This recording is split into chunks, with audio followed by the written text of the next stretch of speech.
You don't have to believe the stories on my blog. You can dismiss them as good hallucinations or bad fiction if you want to, but they're all true.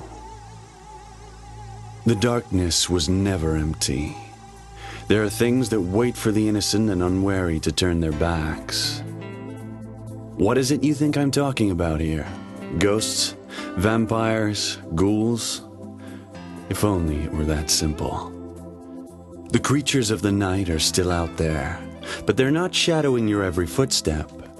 They just check your status updates from the comfort of their tombs. All I ever wanted was to be a do-it-yourself style reporter, but more often than I like, I find myself becoming part of my stories. It turns out gods and monsters don't like their secrets getting out any more than your standard politician or celebrity. We all know how this is going to turn out in the end. I'm already long overdue for jail, the loony bin, or a guest of honor spot at a monster buffet. But until that fateful day, I'm not going to back down or give up. My name is Brian Foster, and some people call me the Night Blogger.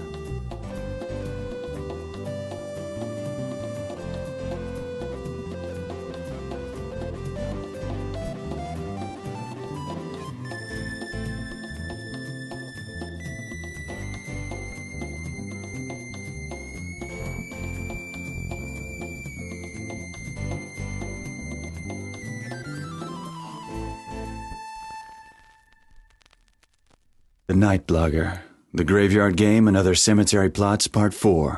Waiting for the mortician or someone like him. October 24th. Right after I posted that last blog entry, I went to check on Sarah over at the Albany Medical Center. She was all alone in her room and still unconscious.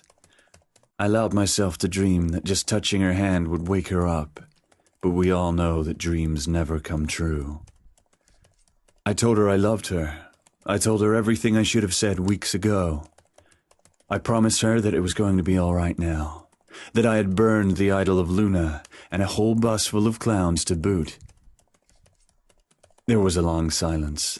Then I heard a familiar voice say, "What's this about burning clowns?"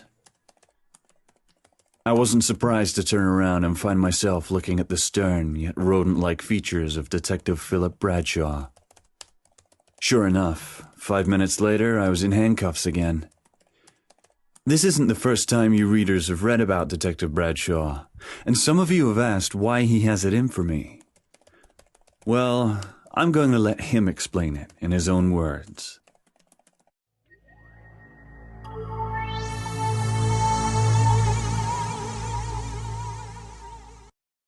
Yeah, this is one of those new iPhones. We've got Brian Foster in holding, and I took it off him. I'm trying to see if he has any videos or pictures on it, but I don't think anyone over 30 can figure these damn things out. Foster's gonna stay in holding until I find out if he had anything to do with the fire over at Keller & Sons. Yeah, where we found those bodies. You're damn right we find a lot of bodies when Foster is around. Did I ever tell you how I first ran into the little bastard? It was about 4 years ago, back when all those people ended up sick or dead in downtown Albany. Everyone was freaking out, thinking it was some kind of biohazard or chemical attack.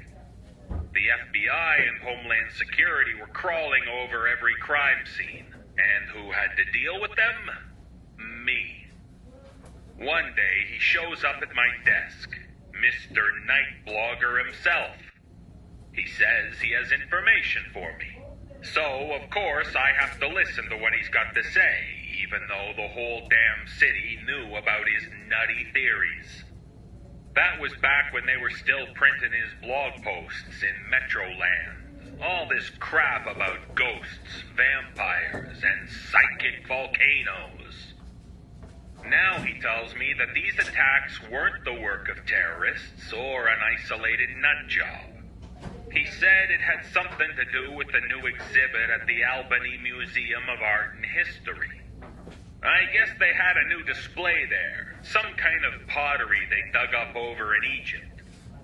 They were these ugly cookie jar-looking things with lids that looked like animal heads. He said the one that looked like a jackal contained the ashes of a crimson lady, which was some kind of evil spirit. He said we needed to destroy the container to stop what was going on. It gave me great pleasure to throw him out of my office, but I wasn't really surprised when a couple of nights later the alarm over at the museum went off. I got there shortly after the patrol officers. They were both lying on the sidewalk. One was dead, one was puking his guts out. The front door of the place was wide open. I drew my pistol and went in. I didn't bother to look around. I went straight to where the stuff from ancient Egypt was.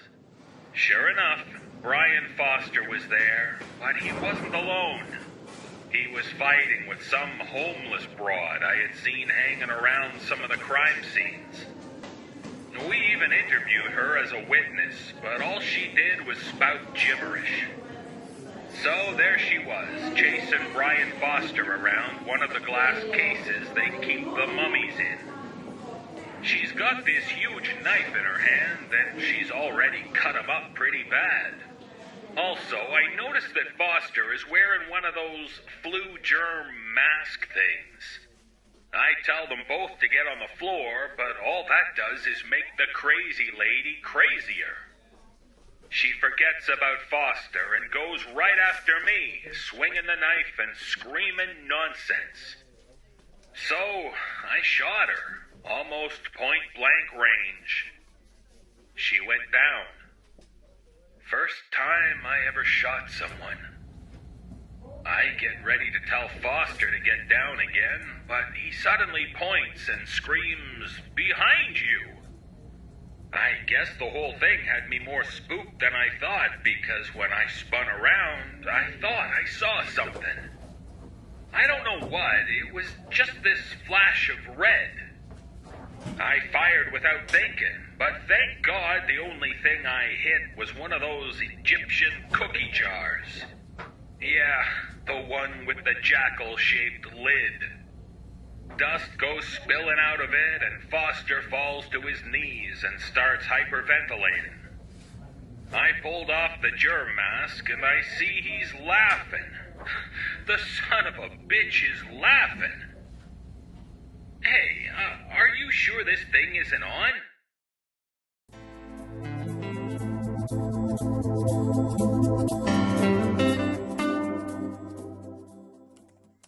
That night didn't do much for my relationship with Detective Bradshaw.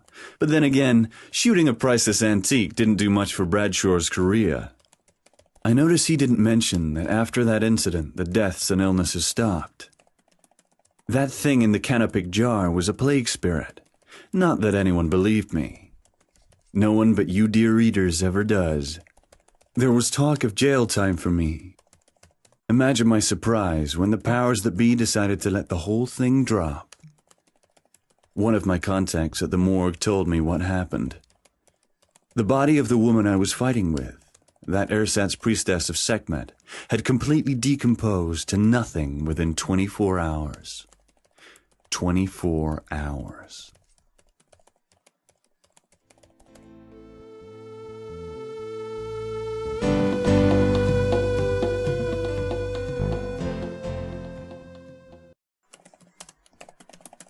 October 26th. By the time my employer and landlady, Mrs. Vincenzo, got me out of the county clink, it was after midnight. As always, the penalty for needing to be bailed out was working a double shift at the pawn shop the next day. It should be noted that there is no depression that can't be made infinitely worse by spending your day helping folks hawk their family heirlooms just so they can keep the power on. Every hour or so, I called the hospital to check up on Sarah, but there was nothing new regarding her condition. I was glad to hear that her family had shown up. Her mother, father, aunt, and 2 brothers were all taking turns at her bedside, It bothered me that I couldn't be there too, but by the time my double shift had ended, visiting hours at Albany Medical Center were over. I had no problems getting to Sarah's room the next day, but my first meeting with her family didn't go very well. And by didn't go very well, I mean that her brothers beat the crap out of me. It turns out that Detective Bradshaw had stopped by to tell the Bishop clan all about yours truly. Still though, if you're going to get pummeled, I can't think of a better place to do it than a hospital. Since Sarah's room was off limits, I stayed in the lobby holding an ice pack to my aching head. Sitting there, I wondered what the devil I was going to do next. All things considered, it shouldn't have been any surprise when Ashley Fowler showed up and asked me to follow her.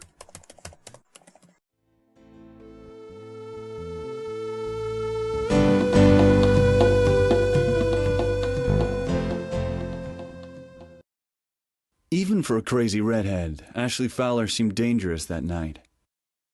Was it the mostly black ensemble? Was it the fact she insisted to anyone that would listen she was Old Scratch? Or was it that she was having me follow her to the morgue? As far as morgues go, the one in the basement of Albany Medical Center was average. Not too big, not too small, and clean enough, if a little cluttered. It smelled like all morgues do. Imagine the inside of a freezer pack with food that was just starting to spoil. A security guard watched over the wide, chilly room. Ashley Fowler dismissed him with a wink and a $50 bill. Then it was just me, the devil, and a room full of chilled bodies. I decided it was best that I took the offensive. You owe me an explanation. She grabbed the handle of one of the refrigerated cabinets, threw it open, and slid out the table that held the body. Check it out. Drunk driver, hit and run, never caught. I stared at the body bag on the slab. It was pale white with a D-shaped zipper and convenient carrying handles. Modern body bags, like every other aspect of the mortuary industry, do their best to shield the viewer from the realization they're seeing the one great inevitability of life. The damn things make it look like they're full of dry cleaning instead of death. Ashley Fowler pulled open another cabinet, frowned, then shut it again. That one was a goody two-shoes. What are you doing? Getting some deserving souls ready for the mortician. What mortician's gonna show up at this hour? Not a mortician, she corrected. The mortician, capital M. Trust me, you really don't want to know. She was right. I didn't. What are we going to do about Sarah? We? She rolled her eyes. My instructions were simple. Page under the idol, then apply flame, then run away. You screwed up that last one, buddy boy. I facepalmed. That's 1/3 of the thousand-faced moon still up and kicking. That's like, what, 334 moons? Rounding up, of course. She dithered a moment, then opened a lower cabinet and slid out the drawer. She puzzled over the shape, running her fingers over the thick plastic. Do you have to? I began. Police officer, retired, on the take. Her grin became a frown. Oh wait, she's an atheist. What does that have to do with anything? She has to go to atheist hell.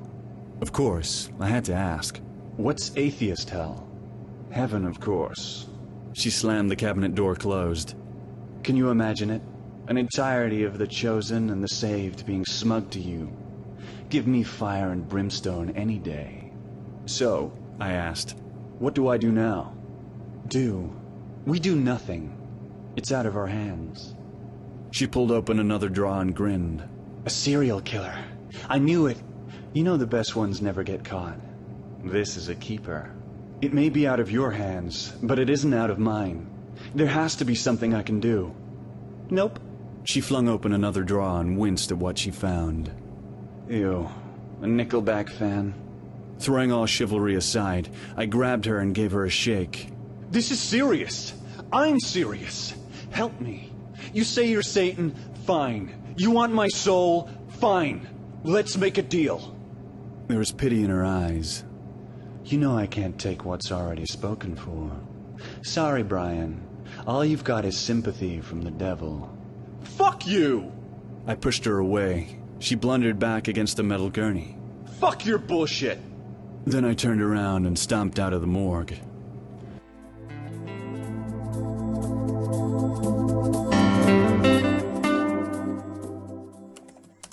Dramatic exits aren't my speciality, and this one was no better than any of my others, because it ended with me breaking into a run.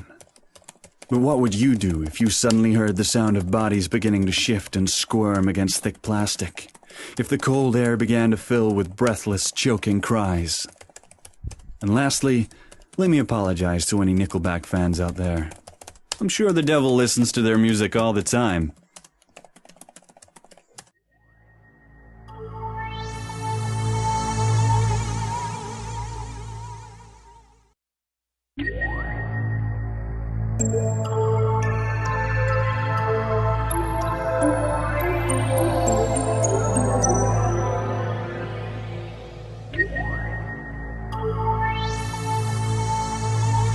The Night Blogger was written and produced by Al Bruno III.